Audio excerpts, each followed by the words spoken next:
जब सोचता हूं कभी वो इतना गरीब था कि अपने ही रिश्तेदार उससे दूरी बनाते थे, डरते थे कहीं फटे पुराने कपड़ों में उनके घर ना आ जाए। एक ही कमीज में सालों गुजार दिए, कई कई दिन बिना भोजन के काट दिए।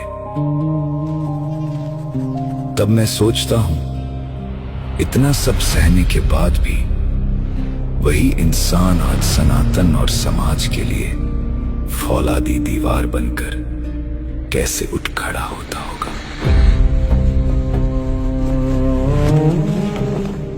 वो समय भी था जब उसके पास ना कोई साधन था, ना कोई साथ, ना कोई पहचान।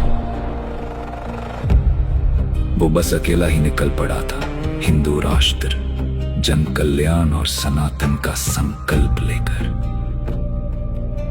आज उसकी आवाज करोड़ों लोगों तक पहुंच चुकी है, सनातन की चेतना घर घर तक पहुंच रही है। इसलिए उसके विरोधी उसे रोकने के लिए रोज नई नई साजिशें रचते हैं, नए नए जाल बिछा रहे हैं।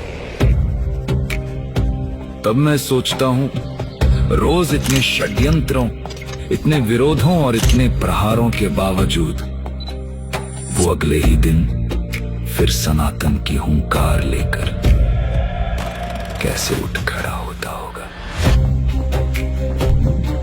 दिन रात गरीबों की सेवा करता रहा, दान का एक एक पैसा गुरुकुलों, अस्पतालों और जरूरतमंदों के लिए लगा दिया। एक समय था जब अपनी ही बहन की शादी में साथ देने वाला कोई नहीं था। आज वही हजारों असहाय बेटियों को सम्मान के साथ विदा करता है।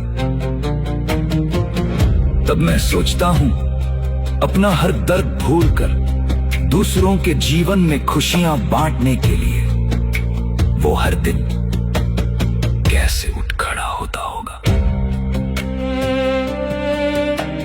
जिसने भूख देखी, कई रातें बिना भोजन के काटी, आज उसके स्वागत में लाखों लोग खड़े रहते हैं। बड़े बड़े लोग उसकी प्रतीक्षा करते हैं, लेकिन वो महलों की मेजों पर नहीं, गरीबों के बीच जमीन पर बैठकर उसी के साथ रोटी खाना चुनता है। तब मैं सोचता हूं इतनी ऊंचाइयों पर पहुंचकर भी इतनी सादगी के साथ वो कैसे उठ खड़ा होता होगा।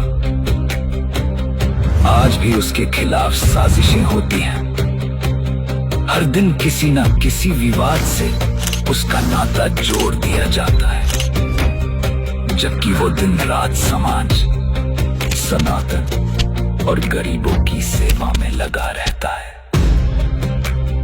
शायद उसे भी दर्द होता होगा, लेकिन अगली सुबह वही मुस्कान, वही संकल्प, वही सेवा, और तब मेरी आंखें नम हो जाती हैं, क्योंकि तब मैं समझ नहीं पाता इतना टूट कर भी, इतना सहकर भी वो एक बार फिर से कैसे उठ खड़ा होता